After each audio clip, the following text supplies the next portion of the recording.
राधानगरी तालुक्यातील सुळंबी गावचे सुपुत्र आणि केंद्रीय राखीव पोलीस दलाचे हवालदार सागर शंकर पाटील यांचा अरुणाचल प्रदेशात सेवा बजावत असताना अपघाती मृत्यू झाला। 43 वर्षाच्या सागर पाटील यांची नुकतीच जम्मू काश्मीरमध्ये बदली झाली होती, पण तिथं जाण्यापूर्वीच काळानं त्यांच्यावर घाला घातला।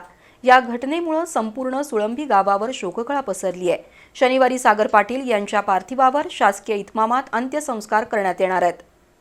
राधानगरी तालुक्यातील सुळंबी गाव देशसेवेच्या परंपरेसाठी ओळखलं जातं। याच गावचे सुपुत्र हवालदार सागर शंकर पाटील हे अरुणाचल प्रदेशमधील 138 पालम बटालियन इथं सेवा बजावत असताना घनदाट जंगल परिसरात गुरुवारी पहाटे त्यांचा अपघाती मृत्यू झाला। सन 2004 मध्ये सागर पाटील केंद्रीय राखीव पोलीस दलात भरती झाले होते। गेल्या 22 वर्षात त्यांनी देशातील वेगवेगळ्या ठिकाणी सेवा बजावली असून त्यांच्या अकाली निधनामुळे सुळंबी गावच्या पंचक्रोशीत हळहळ व्यक्त होतीये।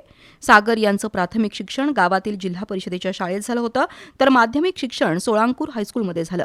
अत्यंत प्रतिकूल परिस्थितीतून ते केंद्रीय राखीव दलात भरती झाले होते।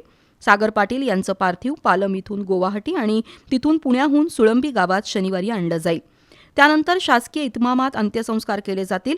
सागर पाटील यांच्या अपघाती मृत्यूमुळे गावावर शोककळा पसरली असून त्याचवेळी देशासाठी गावातील तरुणानं जीवही बहाल केला याचा अभिमान असल्याचं सरपंच सुरेखा गुरव यांनी बोलून दाखवलं।